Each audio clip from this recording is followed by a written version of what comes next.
everybody and welcome to today's video. I'm having a bit of a crap time recently. I think it's just the holiday season makes it a bit of a tricky one for me, but I thought let me just chuck on some red lippy, wear one of my favourite t-shirts with one of my favourite fictional husbands and sit down and do part one of my December wrap up. Why not? So far I have read 6 books and yeah, various different themes, various different writing styles. So let's dive into the first one, which I've already done a TikTok review for. If you want to head over to that page and show some support there, definitely feel free to do so, but no pressure. The first book was in fact My Roommate is a Vampire by Jenna Levine, and I really enjoyed this one. So after seeing Frederick's ad for a roommate, which seems too good to be true, Cassie decides, you know what, I'm going to go for it. I'm being evicted. I'm going to go to court if I've not left the property within a week. So let me just risk it and see what happens. However, with Frederick's strange attire, odd schedule, and just a weird way about him, she realizes quite quickly that she may have bitten off more than she can chew. I ended up giving this a 4 out of 5 stars. It was cheesy and silly and goofy with just the right amount of heat and spice to it. It was so cute, absolutely darling. I really loved our main characters' relationships towards each other and kind of how Cassie helped Frederick grow in this new plane of existence for him. I also enjoyed learning about Frederick's vampire lore, which was a pleasant surprise for me. I really didn't think this story would dive into the depths of vampirism and the more fantasy elements. So for me, someone that loves the supernatural, paranormal facets of stories, that was a win. So yeah, this was a 4 out of 5 stars for me, and I'll definitely be checking out the companion sequel, which is My Vampire Plus One. Clearly after that I just needed some more feel-good books, and to do that I went to children's stories.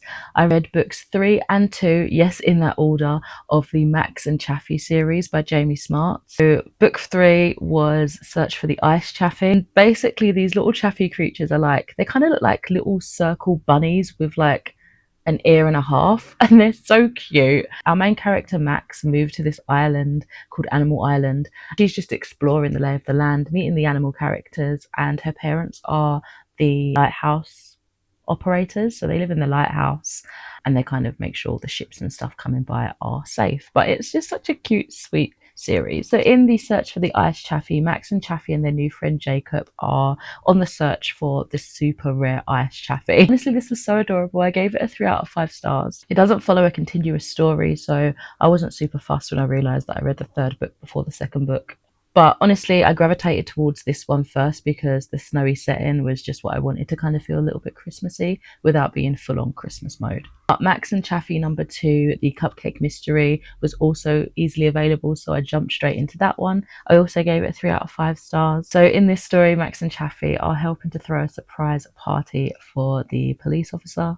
But the cupcake has gone missing, so the big question is, will they find it before the party begins? Again, this was just super cute, really enjoyable, just super sweet. I can imagine it being a TV show for children. It's completely wholesome and lighthearted and just leaves you with a feel-good buzz. However, Max really does need to start pulling her weight. She can't just leave Chaffee to be like doing all the heavy lifting. He's the one that's always going out searching and finding these things, and she's like, yeah, Chaffee will find it and I'll find Chaffee. I'm like, no, actually help.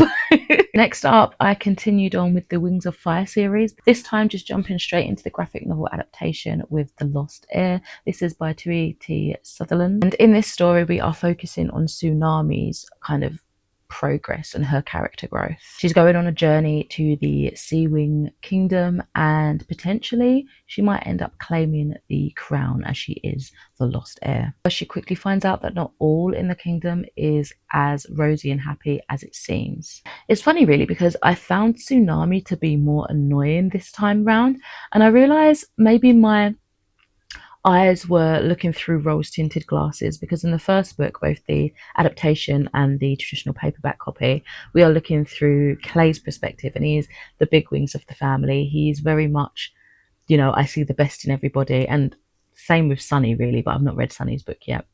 But Clay's very much, oh, Tsunami's awesome, this is great, everything's fantastic, I'm going to protect everybody. And so Tsunami didn't seem as irritating and bossy as she did in her own book. However, in saying that, she definitely had a lot of character growth, because she noticed that and reflected on how her actions made the others feel, and then sort of acted on that. I really enjoyed seeing her interact with her long lost family. Some of the undertones were so sinister, and I really felt for her and all her friends as well. Like, these kids just can't get a break when it comes to their birth family. Almost forgot how brutal this series is, but I was quickly reminded, and I feel like the graphic adaptation does a fantastic job of nailing these like terrifying grimaces on like serpentine dragon faces. Like, it really does make you feel quite alarmed and like shocked. Some of the scenes are really brutal. But yeah, I gave this one a 4 out of 5 stars, and I'll probably continue on with the series via the graphic novel adaptations. And I also think I'll go back and listen to the audiobooks too, because I did like a combined mixture. I think when I read the first book, I had the paperback and I had the audiobook going, and then after a couple of books, I then picked up the graphic novel. So yeah, I just like the multimedia options that we have. Up, I continued on with Lumberjanes Volume 3. I've been enjoying picture books and graphic novels so far this month.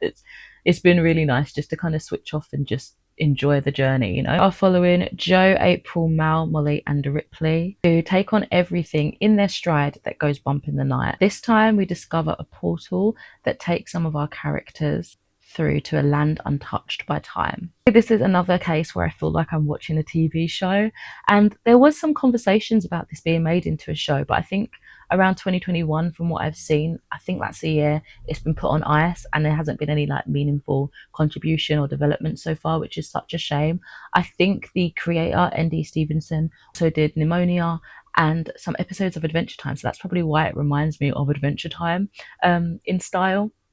But back to that, I believe Pneumonia, from what I've read, am I even saying that right, came out when the studio is being closed or going through a merger or something like that. So it pushed that movie really well, like it worked out in that case. But I think for this, it just didn't go to plan, unfortunately. That's just what I've glimpsed from some of the reading that I've done, and I do need to go back and read Pneumonia and watch it, because I was so excited when I saw that it had an adaptation a couple of years ago, and I've just not gotten around to either forms of the media. Anyway, hoping that we do get a TV show, because I really can see this playing out beautifully on the screen. Actually, I think it was more towards a movie they were doing rather a show, but either or. So honestly, what I've got to say for this is I really enjoyed it, but I usually get really peeved when we have a sudden art change within a series.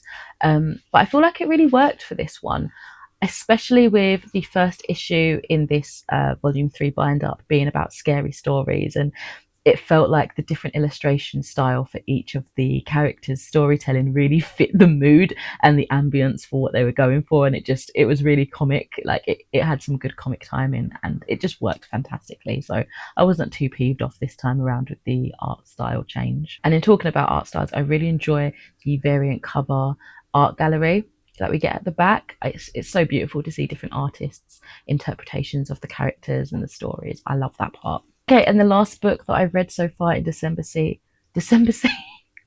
I mixed December with the book that I'm about to say. The last book that I've read so far in December, for part 1 at least, is Supremacy, AI, ChatGPT, and the Race That Will Change the World by Pammy Olson. This is a non-fiction about AI technology and basically how quickly it's evolving, quite frighteningly so. So I'll read the blurb that it has, because I think it gives you kind of a good summary in general what this is about. So this is the shadow race of both Google and Microsoft, as both companies compete to develop a mass market AI system whilst juggling the existential questions of ethics, human progress, and the future of the world. Yeah, and this did that. I gave this a 3.5 out of 5 stars. Honestly, it kind of started from the beginning of this AI race. I know nothing about tech startups in general, but I felt like this was very readable. I listened to it on Audible, and I felt like the narrator really helped with that, because it almost felt like it was telling a story. Like, I was able to quite easily, or easier than I expected, digest information and kind of understand who the big players in this technological race were. Although this was vastly interesting, like really interesting, it had me like scratching my brain and thinking things through deeply. it was also deeply frightening, particularly around the lack of ethics that it had in catering towards vulnerable people during the pandemic, where chatbots were on the rise and people were really getting attached to their phones and these AI chat rooms, chatbots. It's quite frightening to see the impact that it had there. And yeah, it's just made me question even deeper than I had before the more sinister ulterior motives that these big tech and just big in general companies have for the masses when they're pumping out these seemingly dangerous resources. That's what I've read so far this month. I thought I'd do a little bit of a reading update because I'm doing a couple of books on the trot at the minute. I've nearly done with another non-fiction called Neogenesis, Dawn of the New Mind by Morg. I watch Morg on YouTube, so I'll give you some more thoughts about that when I've finished it in the second part of this wrap up.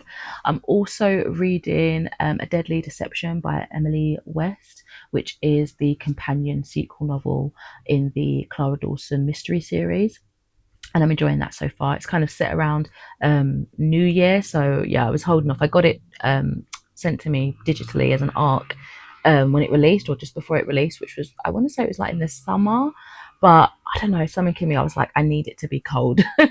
I need to have that sort of time period where I'm like, yes, I can see this happening, like in real life, the time, the season, that sort of thing. So yeah, it popped up again in my mind and I was like, I'm going to read it now. I've got a couple of other books in my head. I've just started A Shade of Blood by Bella Forrest, which is a vampire series. This is the second series in the A Shade of Vampire series. And yeah, I'm only like a couple of pages into that, so I don't really have too much to say. And I think those are the main books that I am like actively reading off the top of my head. I want to say I've got like 6 on my current reads, but those are the couple that come to mind first of all. Anyway, thank you so much for watching. Do let me know what you've been reading of late and what you're hoping to get read by the end of the year. Thanks again for watching. I shall catch you in another video soon. Bye.